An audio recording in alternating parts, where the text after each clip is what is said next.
Kurt Brown. How you doing today? Good. How are you?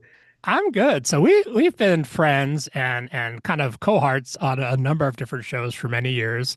You have one of the longest running Elvis shows in Las Vegas. It's The been going, longest. Yeah. yeah, it's been going forever, and I'll let you talk about that. But then also beyond that, you're also one of the world's largest Elvis festival producers, partnering at times with Graceland and just a big story. And then also you're booking other artists. You booked national artists for years. How you doing today? I know you're always busy. I'm good. I'm glad I was able to get some time put aside so that we could do this. Obviously, after we're done here, I'm going to be heading down to the show tonight. So, Yeah. So I should say, so I've been subbing on All yep. Shook Up, which is your show for a bunch of years. I'm a bass player too as well. And I guess maybe that's how we first met. But I know now it's been like how many years has All Shook Up been running? We're in our 13th year. Yeah, crazy. That's Yeah, and exciting. you've been subbing for maybe 5, 7 years. I don't know. Yeah, I came A back from while. to yeah, I was in Tokyo with Cirque du Soleil, and when I came back, I think is when I started. Um, so you do a lot of things. You're a man of many hats, a show producer, show creator. You have other shows that have been running yeah, kind of all over the place. You're booking nationally, internationally, up into Canada.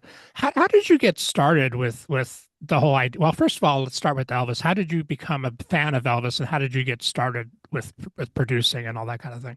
Well, becoming a fan of Elvis goes all the way back to when I was a kid, and I heard Elvis on the radio. I really wasn't into music at that time. I was going outside and bicycles and Right. hiking and all that stuff.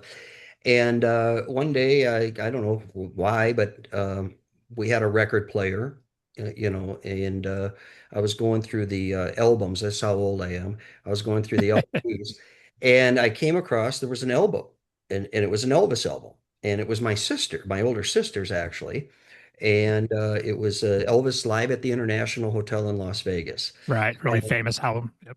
Very famous, yeah. And it was, and I put the album on and started listening to this, and I just, I was amazed at the energy and how the audience was reacting. It was after that I was blessed because my family was well off enough that we had the VHS players when they first came out. We actually had both VHS and Beta. You Live know, at large. yes, yes. And cable TV. But you remember the old would you slide the cable Oh yeah. Yeah. back Yeah. and forth. But I was blessed, and so I recorded Aloha from Hawaii and these other a couple other uh, shows that had aired, and I started watching Elvis. Mhm. And at 12 or 13, or maybe even younger, I started doing pantomime shows. Oh, okay. Cool. Yeah, Like kind of like lip syncing, yeah, I they guess. call it lip syncing today, but back Right. Right. then it was pantomime. And I'd put that one album on that I had, and I knew every word, everything he said in me. I studied everything, and I started putting on my own little shows for my family, and my dad owned his own business, so he'd have dinner parties, and Right. Right. I Hey, was that watch my kid perform. I was that obnoxious. You were that guy. Yeah, I was that guy. That's funny. And hey, watch my kid, he's really Yeah. talented. Yeah. And so I started doing that. I then Elvis when Elvis passed away, I didn't get to see him.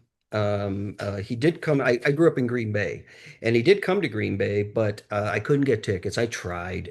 Back then you're scouring the local newspaper for tickets people selling tickets, Right. Right. and just couldn't get the tickets.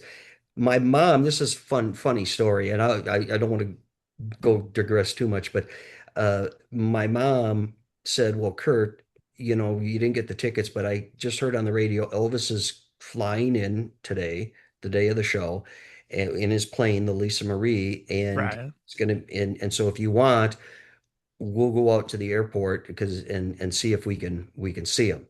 So we get out there, and my dad was taking private pilot lessons.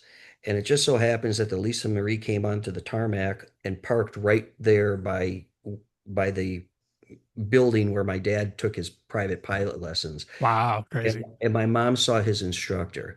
And there's all these women, they're all along the fence, like you see in the old Right. Yeah, the old um, films and film reels and everything. And I couldn't see. And so my mom went over and asked him if I could come around through the office on the other side so that I could see if Elvis came off the airplane. And so he said, yeah, come around. So I did.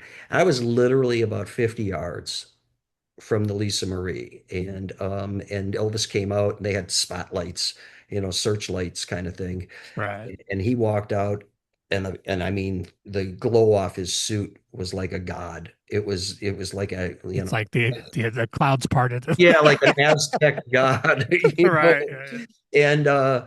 and the funny part of the whole story is many years later I befriended Sam Thompson, who was his one of his security.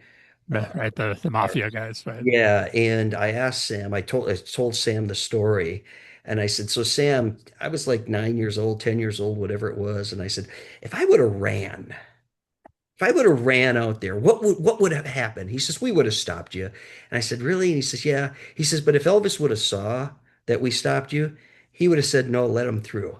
And I was Yeah. like, man, I missed an You should opportunity. have tried. Right? Anyways, If I would have only known. yeah. So, anyways, that's how I got introduced to Elvis and became a fan. And back then, you had the movies, you had Aloha from Hawaii, that was on Which VHS. was actually that Aloha from the Hawaii was, I think, wasn't it one of the world's first satellite produced concerts? It still is. It via satellite to I don't know, a dozen, 2 dozen countries around the world, Right. Yeah. and I That believe was that was a big deal when that happened. and I think it still holds the record for Right. number of people live broadcasted. Yeah, it was huge, And that and was Elvis in his prime, and in his we call it the jumpsuit era, but that was sort of in him in his prime. He's looking great. The band sounds killer, right? yeah, and as a matter of fact, I think the story goes he lost a bunch of weight to do that show because Right. he Yeah. wanted to look good, but the idea that Elvis was fat is not necessarily true. All the later it was discovered with all the drugs he was taking. He had a lot of water gain. He had a lot of things going on, and it would be from week to week. He would Yeah. be big, and then he'd be skinny, and then he'd be big, and so he got a bad rap for that. But Yeah. but yeah, the 1969 to 73, he really, was I say his prime time. 74, 75 was okay too. It then started going. Yeah, you start having. I mean, and obviously too, what we know these days, he probably would have been in a rehab situation, but that wasn't going to happen. That really goes. That wasn't happening in those days. Yeah, well, who's going to tell Elvis Exactly. yeah, it's Yeah. but that was my introduction. I befriended an Elvis impersonator tribute artist back when I was a kid, and so that that gentleman became my Elvis. That was my opportunity to see what maybe Elvis might have been like live on stage. Right, and get it. You kind of get an introduction into the whole Elvis tribute world, which is a beast unto itself. And I've worked with a lot of those guys. I know you've worked with all of them. And tell me a little bit about that because a lot of people know about like they kind of have their thing about the Elvis tribute guy in Vegas. Like that's kind of a almost a cliche in a way.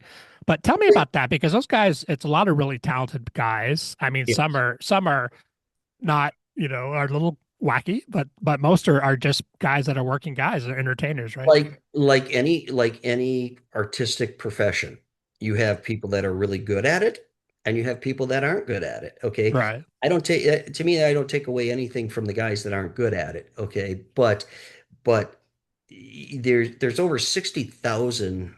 They say 60,000 Elvis and tribute artists in the world.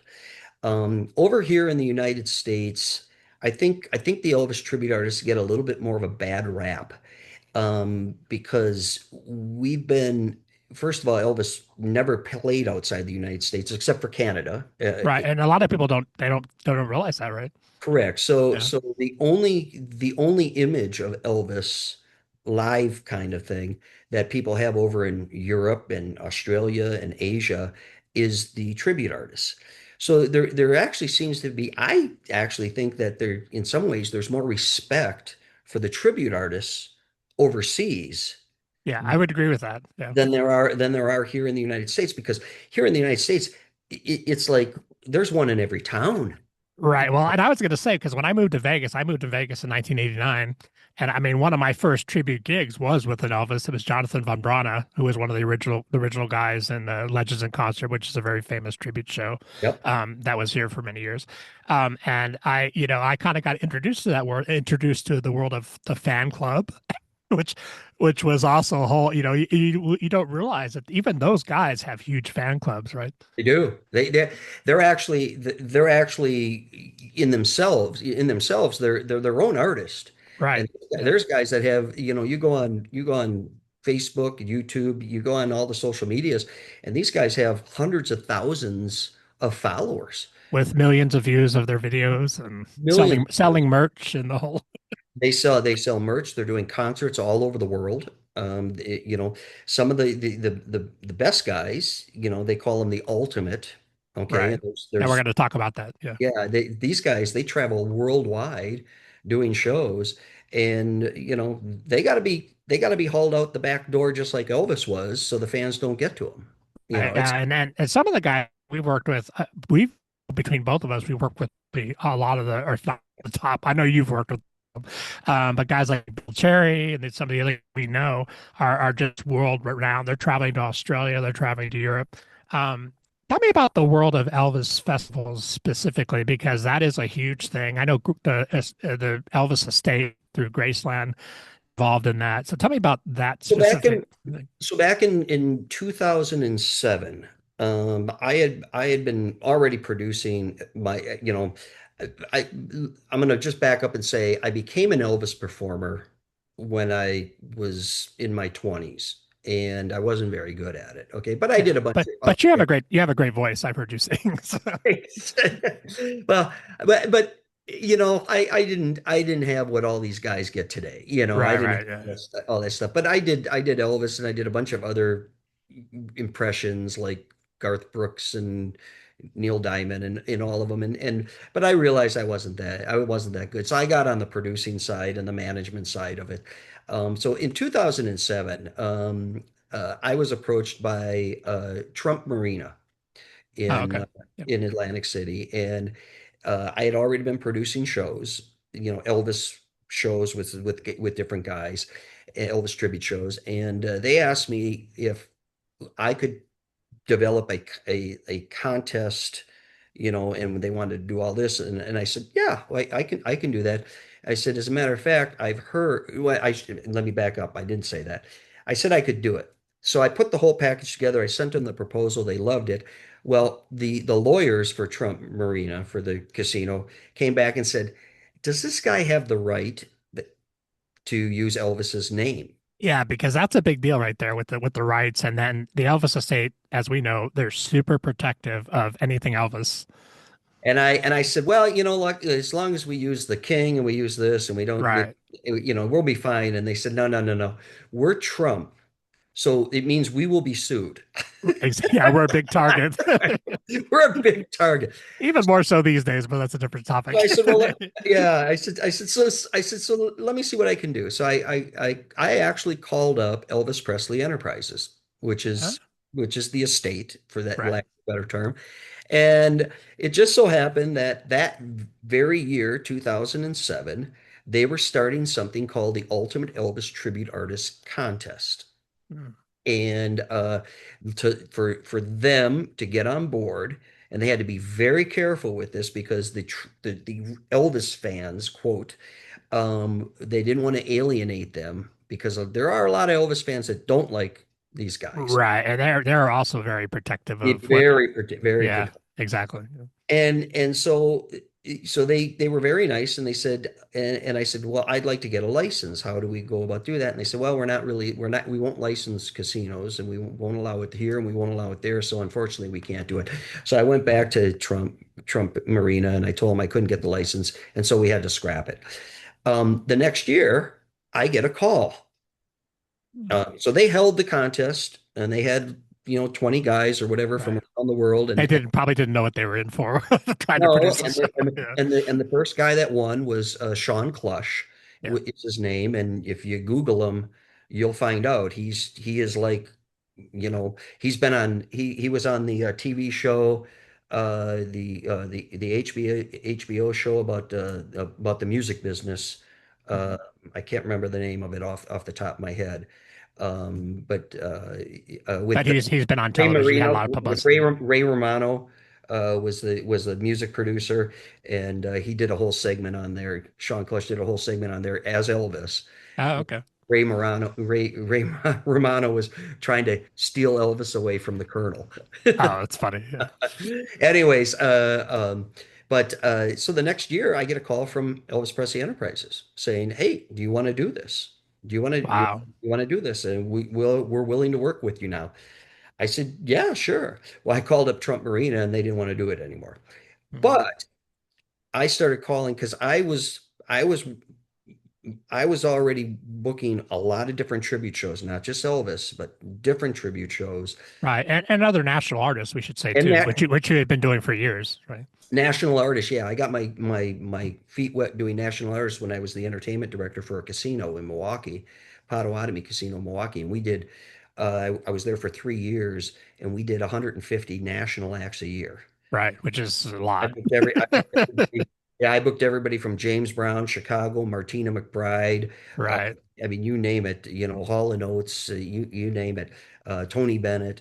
And so, uh, so I started calling around to my different casinos that I worked with. I said, "Hey, would you like to do this Ultimate Elvis Tribute Artist Contest? We can do like a festival. We'll bring in 20, 30 guys. They'll compete and do all, and then the winner goes on to Memphis to compete in the next level during Elvis Week every year." Well, I started doing these all over the country, and I did them for, I'm still doing them Yeah, today. it's right. You're still doing And it. I have done more of these contests slash festivals and everything than any other person in the world. Yeah, I was gonna say because really, I think you're the main guy, especially being tied with the Elvis estate is a huge thing. Because as we know, I mean, I've dealt with that in different ways too. They're so protective of Elvis's image, as they should be. Yeah. So for them to put that kind of trust in you really says a lot about your ethic and your work, your background, your reputation. Well, my reputation is everything there. Right. Yep. When you're asking guys to compete in a talent competition, and they're all patting each other on the back and saying good luck, but in the end, when they don't win, Oh yeah, you it's you, very cutthroat. you got one happy guy and 29 guys that think they got ripped off. Exactly. Yeah, yeah, yeah. It's fixed. Yeah. So, and I've gotten into, yeah, I mean, I've gotten into back hallway where guys came up to me and Oh, I threatened bet. me. Yeah. I It's mean, one of the things I like about you as well, because I mean, obviously you work with the very top guys in that arena, but you also give other guys, younger guys a chance, and you help develop guys. Talk about that because I know that's something that you really take pride in. well, if we're gonna keep, the whole idea of keeping the legacy of Elvis going and doing it through the talents of these tribute artists is to give these guys give them a stage, give them a platform. A lot of these guys, they have talent, but their talent can only take them to a VFW Right. or Yeah. or a local lounge And I should say too, because the other thing about it that we're not talking about is that you do a full production. You have a full band, background singers. The show that we do, our touring show, um, dancers. yeah, it's not just tracks. It's a huge thing that you do, and you do it very well. Thank you. And this is why I'm trying to help guys that are younger, because these are the guys that need to go into my productions over the next few years. Right. Okay. Yep. Because the older guys, they are getting older. And Elvis died when he was 42. And Yeah. So you can't have an 80-year-old. I've got guys that are doing my shows that are well past 42. Right. But I know that, no offense to them, but they're going to slow down, and so I need younger guys.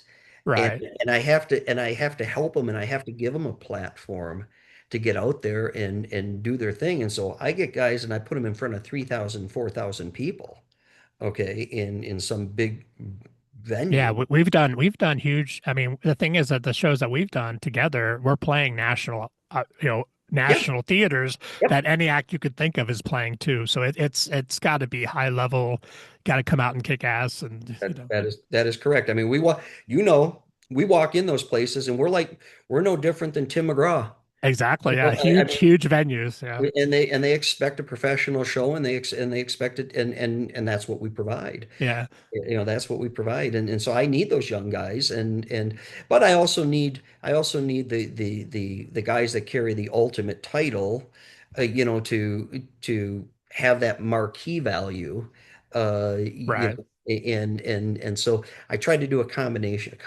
of Yeah, both. and again, those acts like I mean, Bill Cherry is one of them comes to mind, but there's Yeah. Ted Torres. There's a lot of really great guys, and also they're great people. That's what I like, and that's something. Well, I want to ask you about that too because you've built a great team around you. I mean, you've got family working with you, which is awesome, and they're great. Your kids are great.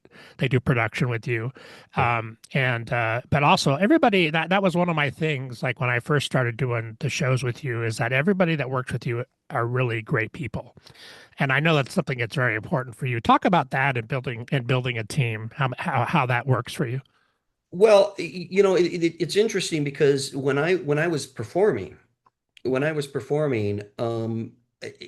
would go into, and when I was performing, it was nightclubs and, these types of things. And I would, Smaller venues, yeah. yeah, and I would go in these places, and you'd get some sound guy, or you get some, whatever that didn't care. And they would just, yeah, there's the stage, and, And it's like, oh, it's an Elvis tribute, whatever. yeah, Like, and yeah, they so didn't care, and I always thought to myself, that I'm not here for him or her. Okay, I'm not here for the guy that owns the place. I'm not here for the manager. I'm here for the people that come in to see the show, who love that artist and and love and the they and they and they want to be entertained, and so I've always carried forward when I stopped entertaining, and I put together my first crew. And my first crew I put together was at Potawatomi Casino, and I built that program from the ground floor up. They had no entertainment. They hired me, and they said, because I was a business owner, another story for another podcast. But they said, we want you. You need to do everything. So you need to build the infrastructure. You need to create the policies and procedures. You need to hire the personnel. You need to buy the talent. You got to do yeah, it. the whole thing. And that's also the tribal thing is its own unique And the thing. tribe, yeah, and then dealing with a lot of different entities coming in saying, we want it this way, we want it that way. Right, But the one thing that I carried into that was everybody that worked for me had a clear understanding that they're not even there working for me. They're working for the audience. They're working for the person that paid for a ticket. They paid a ticket to come in and see that artist. And so I really instilled in everybody that worked for me that our job is to entertain the audience. Now, we're not the ones on stage, but we have to do everything we can to make sure that the artist has all the tools right. they need to put on a great show, so that everyone walks out going, that was the best show I've ever seen, and I love the venue. So the venue, it reflects on everybody. And so, yeah, so there were times where I had to get between I had But to get that, between artist and stage manager, and sure, yeah, calm things down. But so now, doing this, and I've been running Brown Productions, since 2003. So, 20, 22 years now. And my family, my kids, have been involved since they've been adults. And yeah. And they're great. I mean, they're great folks and great people and very competent. And you've done a great job with that. And it's that working with family is that can be a Well, challenge. you don't get to see what happens in the Oh, office, wow, I'm sure. but when we're out, everybody knows what I expect, Yeah, and everybody knows that. And again, everyone knows that I'm putting a product on stage, and it's I want it to be in the best light possible, so that the audience walks away saying that was awesome. That was great. And so that's I think that's what my kids, my daughter who's my operations manager and my son Brandon who runs sound and production and they both work in the office during the day too. So So you guys are on top of each other all day all long. the time, all the time. Yeah. But Yeah. but we know what each other's thinking. Right, right, yeah. Of course. And so it becomes a smooth machine, and it should be, whether we're on the road or whether we're in the venue at our for our residency show here in Vegas. It just becomes a smooth operating machine, and that way, when you do have a problem, speaker blows or some Yeah, light, there's always going to be something. Yeah. there's always something, but that it doesn't turn to chaos. Exactly. Yeah. It's because everything else is taken care of. So when something like that happens, that means we only have to concentrate on fixing one thing.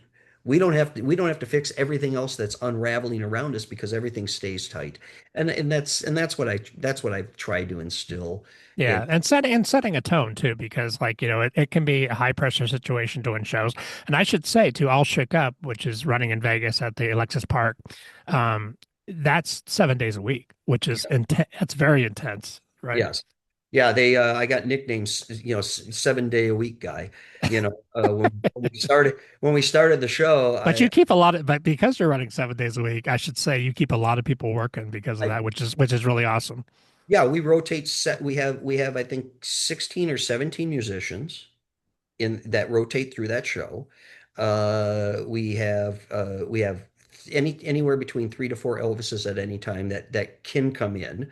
We Yeah. have we have one standard guy, his Travis Allen, and then we have guys that fill in around him. And plus, he needs break. He needs time off too. So at Yeah, any and Travis, we should say too, Travis has done TV commercials. He Yep. was just recently featured in People magazine. I mean, he's a very legit guy beyond just Elvis. He's iHeartRadio. He went yeah, on stage at iHeartRadio here in Las Vegas, and yeah, 30,000 people there. It was yeah. He gets a lot of love, and the press loves him. He's a great. I mean, he's a great guy. He's a good looking guy, a great performer.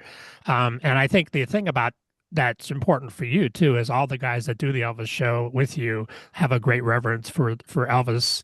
And the legacy. That's the legacy part of it. Talk about that because the legacy I know is very important for you to carry that on and kind of perpetuate. yeah, the late Elvis's legacy, and as I said, when Elvis died, and over the next few years, his legacy was kind of tarnished. Right. Yeah. People went, oh, he's fat. Oh, and all the cliche. But over the years, I think the fans have really uh, embraced Elvis for his entire career. I mean, 3 decades, Yeah. three And, decades. and I think don't you think the film, like the recent film, I can't think of it, with that Baz Elvis, produced. Elvis, Elvis. Right. I mean, do you think that those have really kind of helped? Well, I mean, one thing I learned when I watched that film, the one thing I learned is I did not realize to the extent the Colonel, and you can, of course, a lot of people have bad views of him and whatever your opinion is of that. But of course, he helped make Elvis famous, which is something that Elvis talked about in later years, that because he was taking like half of Elvis's money. And there's a Yeah. whole bunch of stuff. But I learned a lot from the film. But I also think that it really, and I know for the show numbers, certain terms of ticket sales, it really rekindled the whole Elvis thing. Talk a little bit about that because I know that made a big impact on, It on the it did. show, right? It did, and yeah, we got a big bump after that because people don't understand even before the movie. A lot of people don't understand. Elvis is not a 55 plus age bracket No, anymore. it's right. It's all ages and it's I mean, and you it's see it. truly You see global. it. Yeah, Yeah, you see it when you're doing the show. We got absolutely. Yeah, kids, we got teenagers, we got, and then yeah, we have 75-year-olds there. He's got such a wide fan base, and it just keeps growing and growing and growing. You I, without getting all sappy, name me one other artist in the world, maybe Michael Jackson, but right. Yeah, yeah. name me one other artist in the world that can still take somebody and put them in and not live, just watching them on a movie or an old concert film, and take them and put them in the palm of their hand. Okay, not a real guy, just Yeah. on the screen. Put them in the palm of their hand, and then move it around a little bit, and you're just captivated. Yeah, and it's not just the singing, it's the charisma, it's the whole thing, right?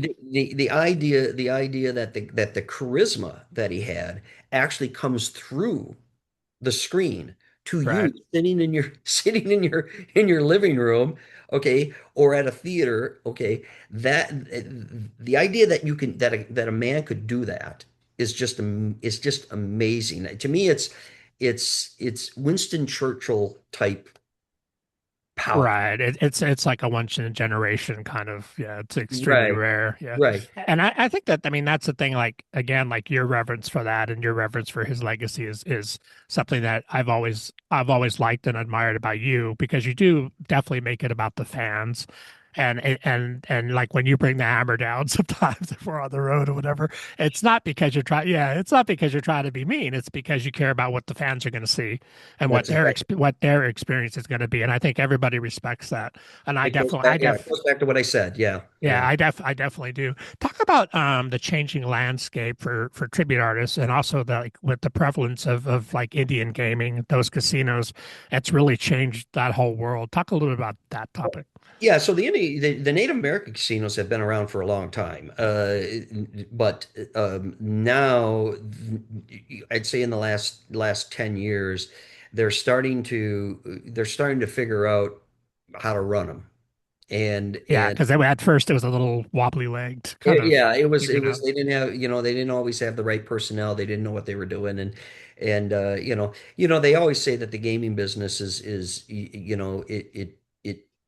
it makes money. It makes money in spite of incompetence. Well, yeah, sometimes that's true. Sometimes it's true. Yeah, and we had actually, I mean, I know because I do a lot of tribute bands besides the Elvis thing, and we had experienced some of that where we play at certain casinos.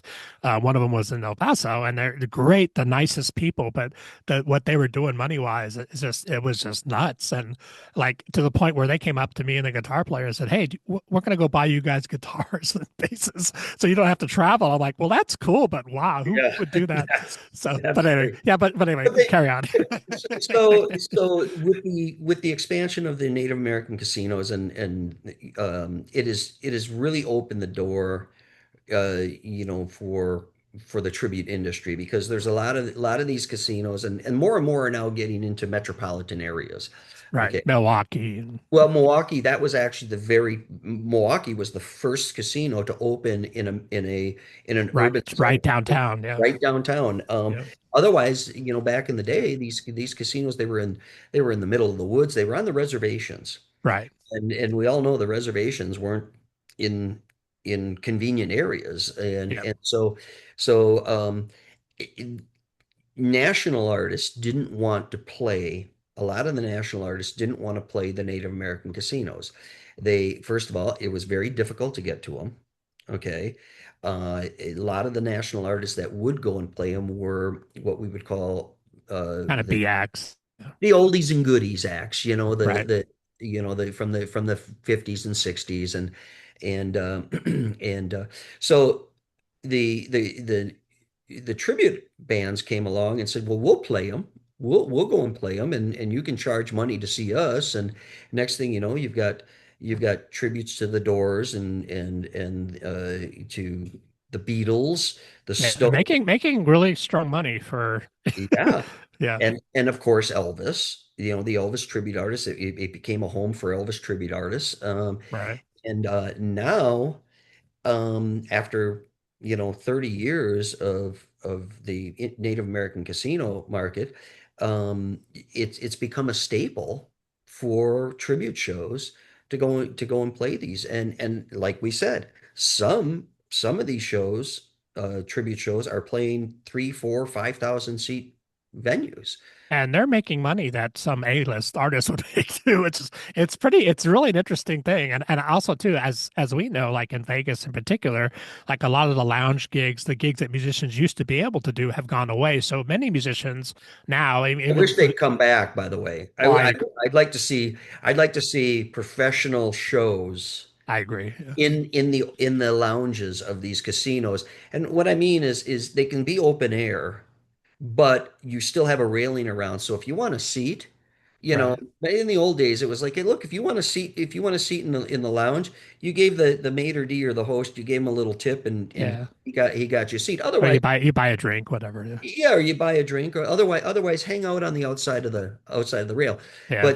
But those days are probably gone. But the other reason why the national artists didn't want to play the casinos was because casinos traditionally were soft tickets, Right. and, Exactly. Yeah. and national artists didn't want to play them because they They were were giving tickets out to VIPs and people and that they didn't were necessarily care about seeing the artists. well, that's another thing where they'd give them out to the VIPs, and then the artist would take the stage, and the first 8 rooms were empty because the Yeah. VIPs were out gambling. Right. But they didn't want to play him. They also didn't want to play him because they didn't want to get a reputation that they couldn't sell a ticket. Right. Because Exactly. Yeah. because the oldies but goodies bands would go and play the casinos because they couldn't sell a ticket anymore. They Yeah. really And weren't on a ticket sale anymore. they were just working and they didn't, for them, I mean, of course, they want to have a full audience, but they just need to work, Yeah, which and I is, remember, yeah, I remember booking Martina McBride, yeah. and we had a 500 seat showroom, and so like every seat was a VIP seat, and she had played at the arena 6 months earlier. It was a 5,000 seat arena. It was Yeah. originally where the Bucks played, the Milwaukee Bucks played, and she and I was sitting at a conference. I think it was Polestar. Uh, Right. Which is a large entertainment magazine, concert. yeah, Yeah. industry magazine. And Yeah. Right. I was in the panel. I was in the conference for the casino, and the casino panel was up there.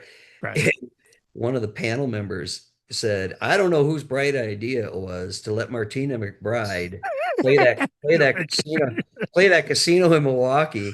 And he actually said, and do those soft tickets because it's the kiss of death for her career. Well, obviously it wasn't the kiss Right. of Right. death for Right. her career. She's gone Well, on to have. sometimes too, I mean, people that aren't touring don't know necessarily about this, but sometimes it's routing because you can put a gig like that in the middle of a tour and it just makes the tour make more financial sense other than just having 2 nights off with no hotels and having to have to kick out all the money for the guys on the road, right?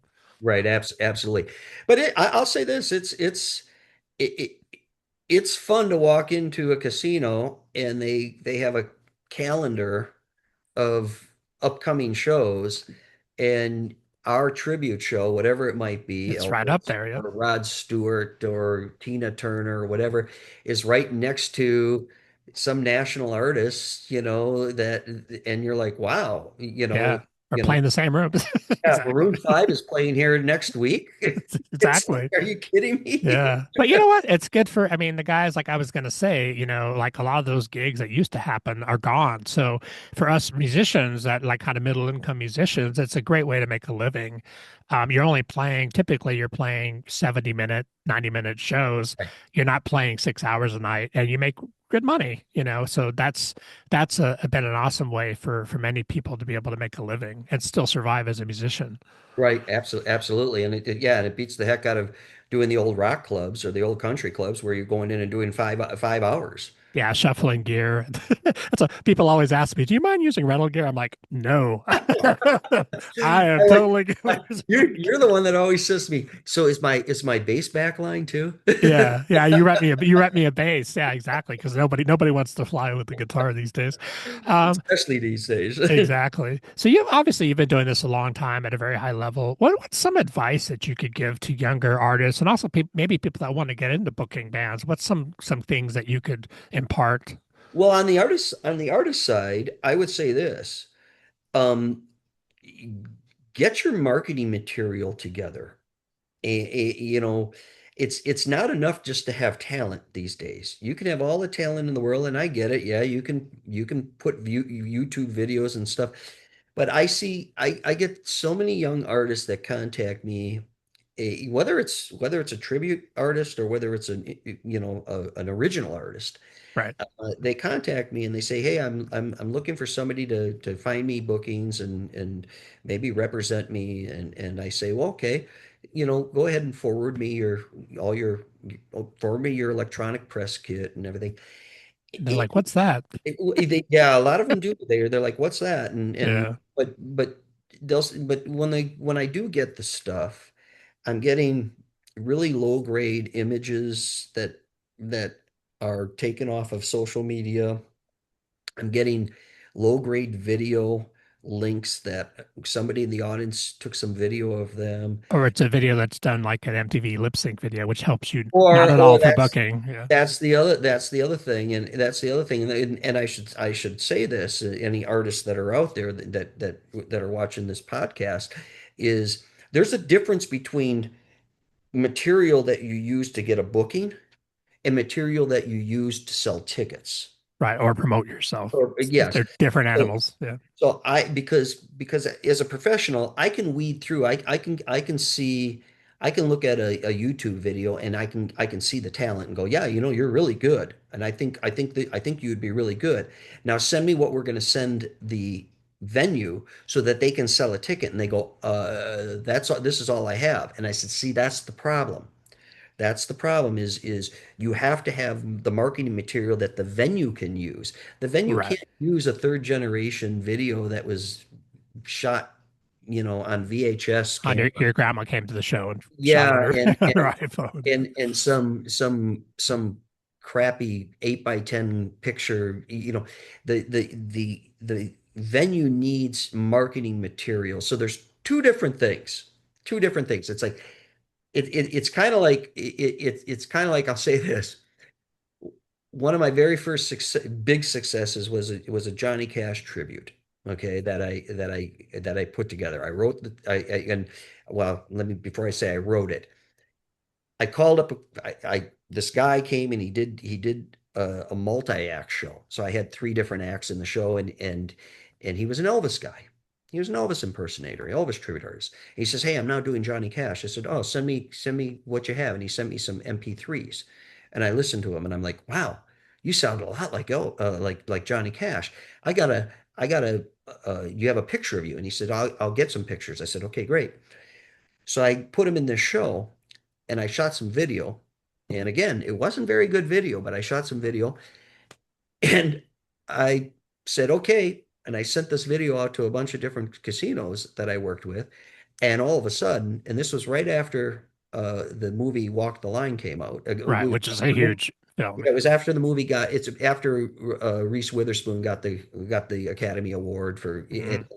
So there was big, and it was like, we want the show, we want the show, we want the show. And I went, okay, I now have 10 bookings and I don't have a show. I was gonna say, yeah, now I gotta put the show I don't have I don't I don't well, have a it's a show. good problem to have, but yeah, Yeah. And I said, okay, now I have to sit down and I have to write. figure this out. Yeah. I have to figure this out. I have to come up with all the music that and the guy I was working with, he was young.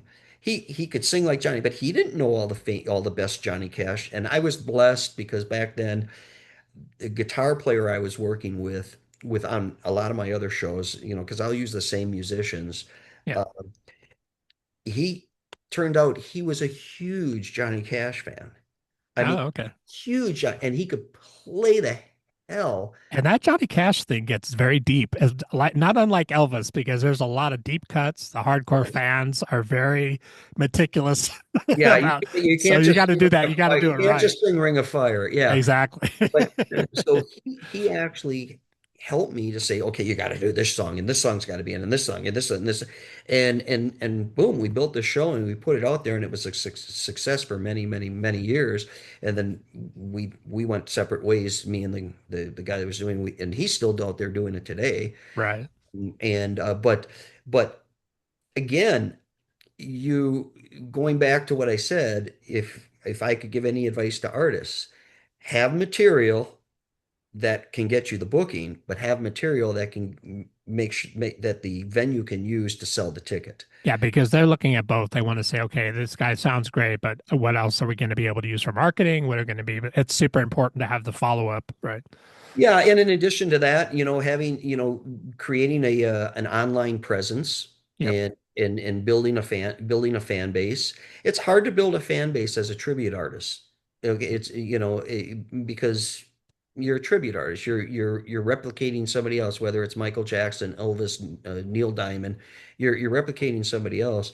So it's a little bit of a different animal. And I go into venues all the time, and they're like, "Oh, what kind of social media presence do you have?" And I'm like, well, Well, and hear what, and I tell us, I've been just doing the podcasting stuff and all that, and of course, I've been a musician for 40 years, but and social media guy, and what I tell people is the first thing that happens when you talk to a record label, when you talk to a booking agent, a producer, is after they get off with you talking on the phone or whatever, next thing they do is they go try to find you on Facebook and Instagram, yeah, and they try to see if you've done the work on your own and seeing right, if you built any, and also whatever videos you have up there are the ones that they're going to be looking at. So have it be on point. If you're using promotional photos that are 30 years old, get them updated. If you right. show up with the band, it better be the band or mostly the band that's in the video. If it's a group type of act, it's all that stuff, right? Yeah, yeah, and having a good social media, presence is good. It's really good. But and you can have all that stuff, all those ma and pa videos from the audience. You can have all that because that's all fun stuff. Yeah. Okay, and people are clicking and you're getting likes and you're building a fan And base. they see you can pull it off live, which is a big Right. thing. That's the other thing is yeah, I have people, they send me this MTV style, Yep. with in some studio, and I'm going, Okay, now send me a video of what it's going to look like on a real stage, Yeah, exactly. Yeah, put the it's just you and a guitar. Let me hear you sing Johnny Cash. Right, I exactly. mean, because the thing is, that's even like name act artists, sometimes they get afraid of doing that because it's so exposed. You got to be able to pull it off live. We've Yeah. all heard acts that on the record they sound great. You see them live, and it's like either they can't perform or the singing's not quite there, Well, and that's just now fans are brutal. I mean, yeah. you go out on stage and you lay an egg, and the fans are all over that with their Yeah, or if you're lip syncing and something happens and they catch that, I mean that those videos go viral of acts that we all know and love that just yeah. they probably should have hung it up, 30 years ago. Well, and that's the interesting the selling point for a tribute act too is you could book the original artist who's 80 years old, Or or 90. or you could book a tribute that is representing that artist in their prime, if Right, for probably maybe a third or 25% of the money that if not you're going to more. pay. Yeah, Yeah, exactly. if not Um, if not more. Yeah. So yeah. Yeah, it's an interesting world, and I think a lot of people are fascinated by the whole tribute artist thing. There's a lot of sort of mystery about it, how people get into it, and for me, it was just another way to keep working. But also, too, I love playing the Elvis music. I love playing the Johnny Cash stuff. All that stuff is just musically great, great music, right? most I think most people, like the ones that actually do the impersonating end of it, the front guy or woman, most of them get into it because I don't know, they went to karaoke, or they some of them were in bands, and Or hey, you look like Selena, or hey, you look like Rod yeah, Stewart. Yeah. yeah, and they're like, really? I have a female singer. Her name is Danita Asbury. Yeah, she's killer. Yeah. Danita, Oh yeah. and Danita, she's an incredible singer. She does a tribute to Aretha Franklin, and she had her own career started back in Detroit. She's from Detroit. She had her own career going. She was trying to get her own music business, and she got pregnant and had a child, and she needed to support her. Yeah, I got to make some money. Yeah. And so somebody said, "Boy, you sound like Aretha and everything." And so she started doing these Aretha. She got with Legends in concert and became their go-to Which person. was for many years is one of the world's best known tribute Yeah. shows. Yeah. And she unfortunately or fortunately, she made good enough money doing the Aretha tribute and supporting herself. She never went back to her own original, and that happens a lot Yeah. with tribute acts. They start out as an original artist, and then they get a, yeah, I'll try this. I'll try doing Tina Turner, or I'll try And doing. all of a sudden they're making really good money. All of a Yeah. sudden, yeah, they're making thousands of dollars a week, and Yeah. you're going, I can't And stop. that's, I was going to say it's very tricky because I would say the couple that come to mind, or three that come to mind, Mariah Carey, Whitney Houston, and Aretha. And if you're a tribute artist and you're doing those one of those three, you better be able to sing almost better than. And Danita definitely, she is like a world-class singer. Yeah, But you better be able to kill it because people are looking to tear you down if you can't bring it, right? yeah, Celine Dion would be another. Celine, You yeah, know, it's funny. Some guy sent me some promo for Jimi Hendrix. Oh no, right, excuse me, Stevie Ray Vaughan. I'm sorry, Stevie Ray Vaughan. Jimi Hendrix, that's another story. But yeah, they sent me promo for Stevie Ray Vaughan, and I'm watching the video, and he's out there strumming the guitar, and while the lead right. licks are going on, and I he called me up and he said, "Well, what'd you think?" I said, "Well, who's playing lead guitar?" And he's like, "Well, that my lead guitar player's playing lead guitar." I said, "You're doing a Stevie Ray Vaughan tribute." Yeah, that doesn't I work. said, "If you're going to do a Stevie Ray Vaughan tribute, you got to be able to play lead guitar. I mean, you got to at least try to be like Stevie Ray Vaughan." Exactly. Yeah. Yeah. That's you're looking to get roasted. But that's tough when you're dealing with lead artists, when you're dealing with artists that played like guitar or played the piano. Right. Elton John. I don't think people realize what an animal Elton Yeah. John is He on the was he piano. was a session guy before he ever became famous. He played on a lot of records. Yeah. And and so I see Elton John tribute guys, and they're out there and they're just playing some chords. Yeah. And like, if you're going to do Elton John, you got to be able to play that thing. Yeah, you got to bring it. Yeah, that's for sure. Kurt, tell people how they can find if they want to buy tickets to All Shook Up, which is running in Vegas, still going strong, and also how they can find you online if they would want to contact you, or maybe they want to audition. I don't know. How Well, can they reach you? sure. So there's several ways. So for if you want to buy tickets to All Shook Up, if you're coming to Vegas and you want to see the Elvis show here in Vegas, basically just go to allshookuptribute.com. Allshookuptribute.com. There's links to buy tickets and everything there. You can actually, if you wanted to, you could contact me through there. Otherwise, I have a website and it's brown-productions.com. Brown hyphen. You got to make sure you put the hyphen in there. Uh, and you can reach out to me through that website. On social media, I'm just Kurt Brown. You can, Kurt, KURT. Kurt Brown Productions. Yeah. No, it's just Kurt. No, Oh, just is that just Kurt Brown? my personal profile Ah, is gotcha. Okay. is yeah, KURTBROWN, Kurt Brown, and you'll see this mug. You'll see this mug, and you'll know it's me. Otherwise, you can also do Brown-Productions on Facebook, and reach me through there as well. So a lot of different ways. So Yeah, and you're very open to talking to new artists and people that if they sure, want to, yeah. because you're always looking for artists to work with. Hey, if somebody says, "Hey, I do Neil Diamond," or I do whatever, I I'm more than happy to talk to people, but I will warn anybody that I will tell them the truth. Yeah, yeah, that's good. I will tell them the truth because I just think it's fair. It's not to be mean, but it's to be fair that I won't tell anybody that they're wasting their time. Okay, but I will tell them how difficult it may be, if they don't have it. And and I think in the music business, as brutal as the music business can be, I think it's also good when somebody's honest with you, rather than lead you into thinking you're going to be something that you're not. It's, yeah, Yeah, but it's kind of, what I will say with you again, like you've given a lot of people breaks. You've nurtured a lot of careers, oh yeah, yeah, and you've worked with some difficult people, but you've always made it find a way to make it work. So you're a great sounding board if you know for that kind of thing, and you definitely there's nobody that has more experience with you than that in this realm for sure. well, thank you. I appreciate that. And, I've been doing the, been doing this a long time, as you can I see. know, My white coat. yeah. The gray. I know we're growing old together, like an But old married couple. Yeah. exactly. Funny.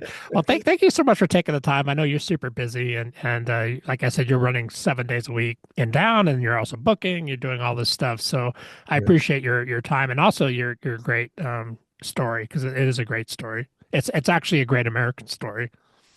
I've been blessed. I've gotten to do what I wanted to do my entire life, and that's a blessing to me. I wouldn't want to do anything else than what I'm doing. So, but if Yeah, I that's could awesome. do something else, I would. But Hey, hey, we're still young, right? yeah, absolutely. Thanks for having me on. I really appreciate it. Oh, you're welcome. And everybody, please check out Kurt's shows when you come to Vegas. I'll Shook Up is great. It's one of the best Elvis shows you'll ever see with a great band. You might even see me playing bass sometimes. I'll see you Friday. Yeah, that's true because we're going to be doing some Rod Stewart this week. Yeah, So which is that's also too one of my favorite shows with Mr. John Anthony. yeah. Cool, awesome. Well, have a great day, Kurt. I appreciate it. Thanks. I appreciate it.